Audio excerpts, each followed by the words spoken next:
Hi, this is Bill, and this morning I actually got my work authorization memo to be able to charge my salary or some of it to the EASY project. EASY stands for Electrojet Zeeman Imaging Explorer, and its goal is to measure the Earth's magnetic field, in the mesosphere. This is like pretty close to where these electrojet events occur, and they want to make global image maps of these things. So uh, anyway, that's what they want to do. They got launched uh, in March of this year. Even one of my previous videos, I even showed the launch. I could actually see it from my house because I am pretty far from Vandenberg Air Force Base, but when I say far, we're talking like maybe 120 miles. So at least it's in the same state. So I guess I'll give you a little bit of the backstory of how this all happened. Right? About 2 years ago, there's a couple people on my floor that are actually been getting funded for EASY for quite a while, and yeah, they've been kind of tasked with the Science 4 modeling of it. Jet Propulsion Laboratory, where I work, actually built the instrumentation, and so they're responsible for basically building the hardware and then calibrating it. So anyway, I guess they had some forward modeling problems. So I said, so I said to the guy, one of the people who is actually involved with the forward model that we use, I said, well, we use our forward model. And he says, well, it can't do these down-looking nadir type geometries that EASY does. And I said, well, yeah, it can. And then at that point, I guess scientists have egos. I guess the gauntlet was thrown down, so now I was going to I was going to go and show that it could do it, And to some degree, he was a little bit right, but not really right, because I started doing some of these calculations, and the program was crashing and having some problems, even though I knew I had asked the software designer to be able to do these geometries. So anyway, I dug into the code and I found the problem. And if you look at one of my videos from the past, it turned out there was a bit of code in there I did not understand, so I deleted it, and the program was working fine. So anyway, so I gave them some results of calculations, and there seemed to be kind of a general disinterest in it. So they were doing their own thing, and I kind of was doing my own thing. And during a lot of this time, I was progressing with doing the magnetic field measurement from our instrument, which is the microwave limb sounder, which measures some of the signals as EASY does. And I'll describe the difference a bit later here. So anyway, then a week before launch, they come back to me and say, okay, we're having some problems trying to resolve some issues with our forward ball, so they again kind of asked me, they said, can you run yours again? And I went ahead and did it, and I guess again, not too much interest. I guess they felt they had resolved their problem. And then about at the beginning of August, we got this retention WAM, and I've got one for trying to speed up our forward model for it with the MLS retrieval magnetic field, so we can process a bunch of days. And my work colleague, who's being paid by EASY, I guess decided to get a retention WAM to do these forward model comparisons. And so what I'm going to show here is kind of, I just kind of drew what's going on here. It'd be really cool to show the actual figures, but I guess they're really not available for public release. It's really not that anything's being kept secret, but I think what people don't want to know is how inefficient the path is sometimes in getting to good results. And yeah, I'll describe some of the issues here. So remember when I first, at least at my end of it, because now suddenly I'm having to focus on this. So anyway, the first thing is I remember I ran a calculation from him, and it looked completely wrong. And he kind of pointed this out to me. He said, this doesn't make sense. And two signals that should have looked the same look completely different. I'm looking at this, and I really did not know what to say because I was befuddled too. I was pretty confident the forward model was supposedly doing the same thing, but then I looked at my code, and And oh yeah, I was using a limb geometry for tracing the path of magnetic field through rather than a nadir one, and so that was the issue. So I was able to work that out. So that was again one of my mishaps. And then finally, kind of going back and forth with these guys, I said, okay, you got to give me the pointing view geometry in order for me to do these calculations. And one of the people gave me a file with this stuff, again with partially incomplete information. So we're going back and forth. So finally, I think I get all the complete information. So I went ahead and ran the program, with all the stuff I showed, and I remember that, yeah, so I got them the results. So anyway, they go ahead and I'll show you this here. Okay, this here is the suite of signals that EASY measures. It measures 4 polarizations. One of them is what we call vertical, one of them is horizontal. Then you have what we call linear coherence. There's sort of like a difference between a 45-degree polarizations. And then this one here is kind of the cool one, is circularly polarized. Yeah, the radiation is actually going around in a circle as it's passing through space. So yeah, it's kind of cool. Actually, you ever see circularly polarized specific antennas? They look kind of cool because they're like coils. And they have the coil space based on the wavelength of the frequency they expect to receive. So that's what this signal is. Now, for MLS, which is the thing I'm doing the magnetic field retrievals on, we only get one of these polarizations. Let's just say it's the vertical. So it's the one we get. And usually you're getting like a couple peaks like this, and the separation here actually is the measure of the magnetic field. But by getting all 4 of these, or at least 2 of these 4, you can actually measure the full field vector, which is what they want to get.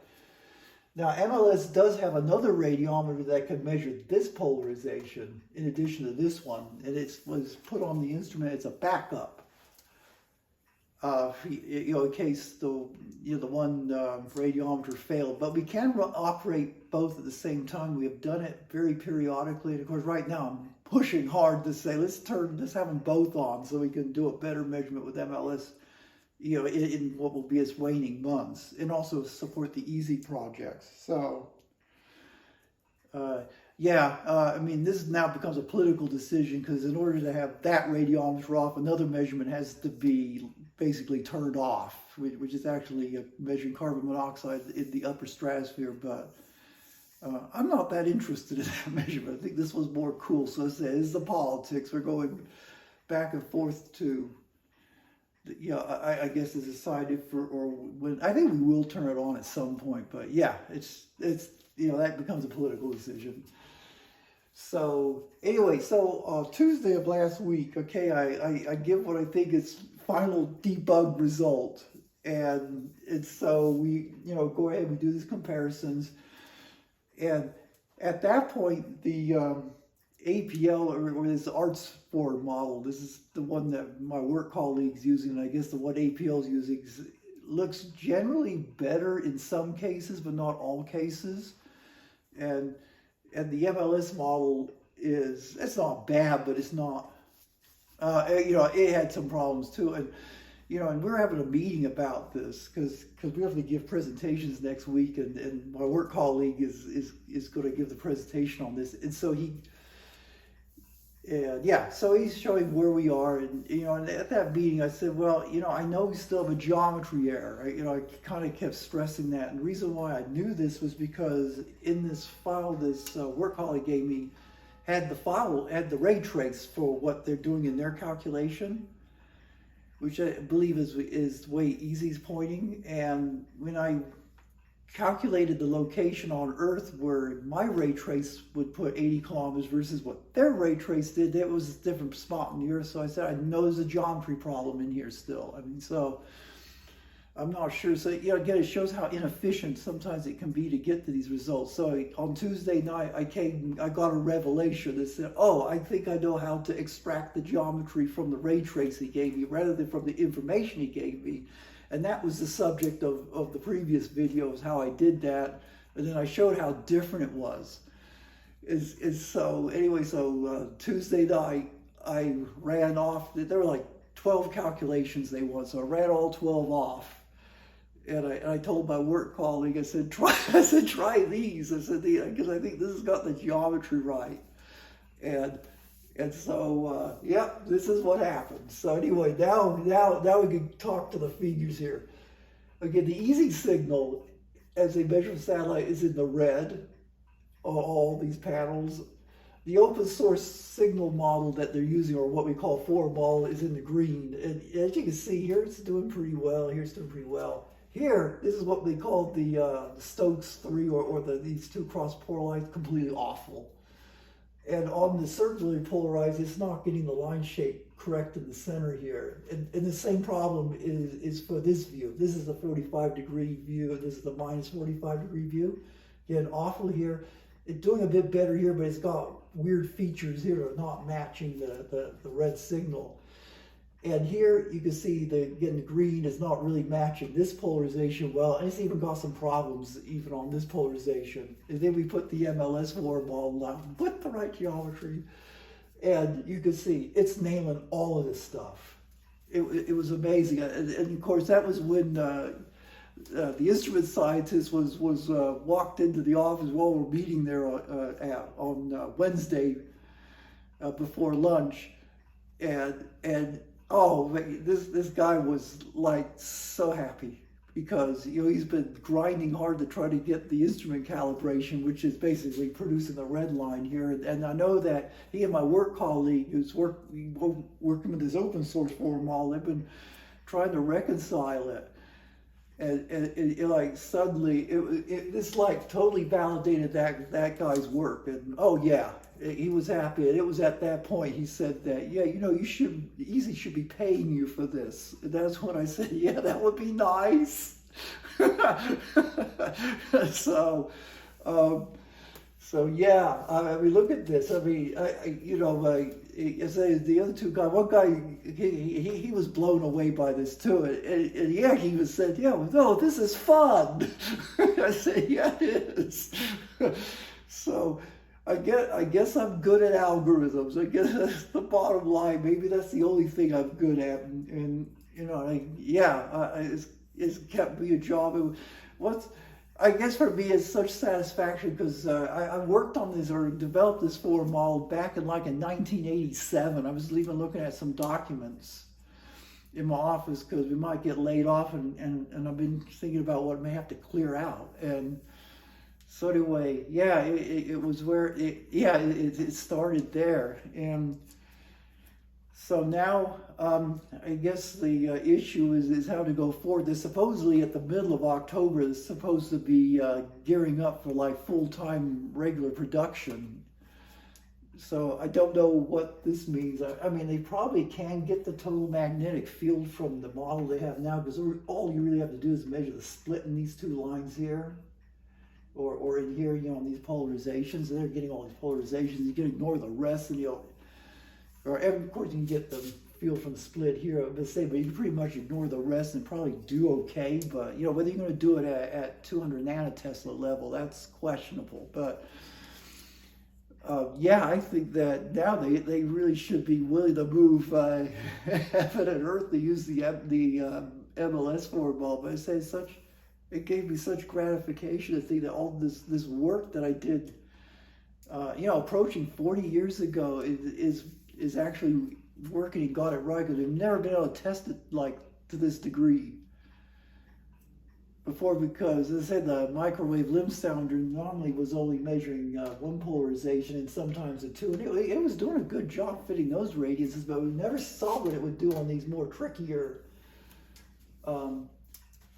radiances here, or these signals here, and it's doing well. But and of course, here's the other thing is that I guess maybe they could find what's wrong with this open source arts model. But I don't know. I remember when we were coding up this model for this instrument, which is the one that's flying now, the EOS MLS on the Aura satellite.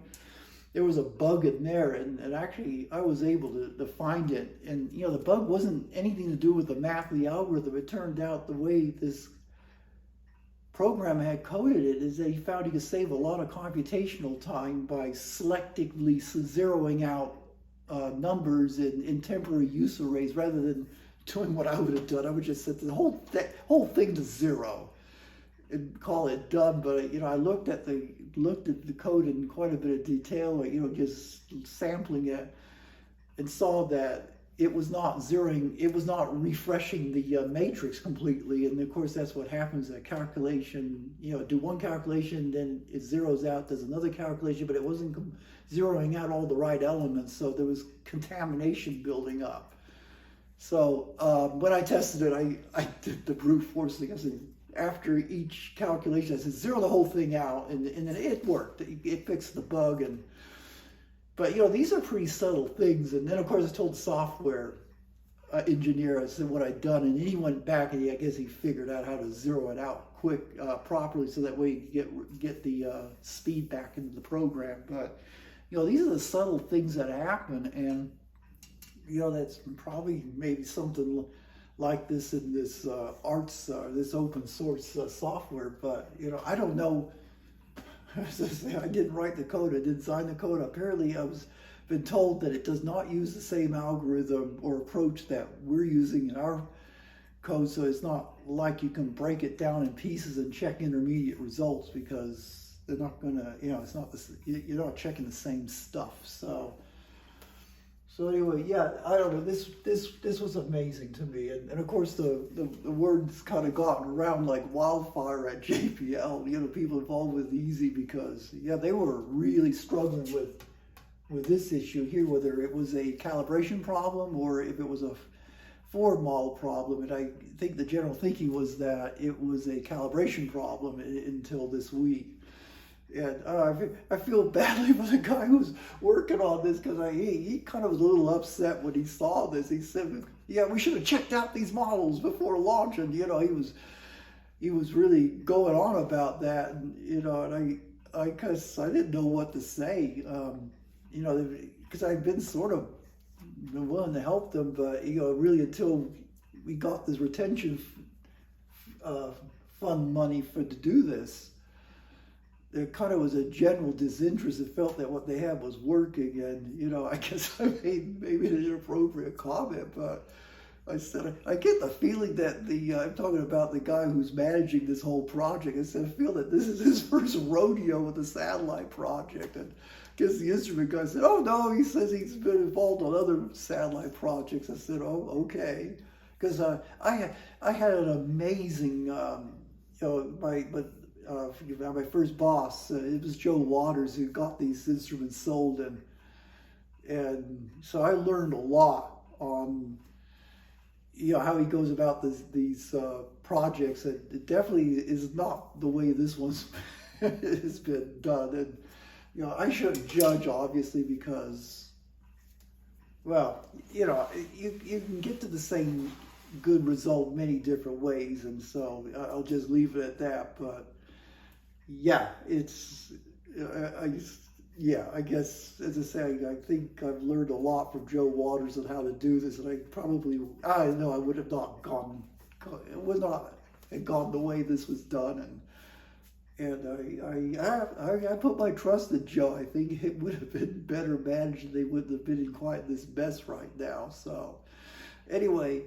But I feel like, wow, maybe this is something I'm actually good at. I mean, outside of this, I have to tell you, even at work, I got terrible life skills. I can't write. I mean, I wrote a paper about all this back in probably like the early 1990s, and never bothered to publish it because it was just going to be so much effort trying to fix the writing and correct it and do that. And I thought, it just isn't worth the time. I mean, it just isn't. Yeah, it just isn't a good use of my time, and I figure no one's going to care anyway. So I guess that's a big struggle I have with a lot of this publishing and media stuff is that I just feel no one cares, and I don't know if it's worth the time. But anyway, this is just sort of something to put on the record here, and And yeah, I'm excited. I'm excited. They actually want to fund me. I guess that makes me feels like I'm not a totally useless waste of human life kind of person, which sometimes I've been feeling that way lately. So anyway, thank you for watching this video. Please like and subscribe and comment. And until next time, have a nice evening. Bye-bye.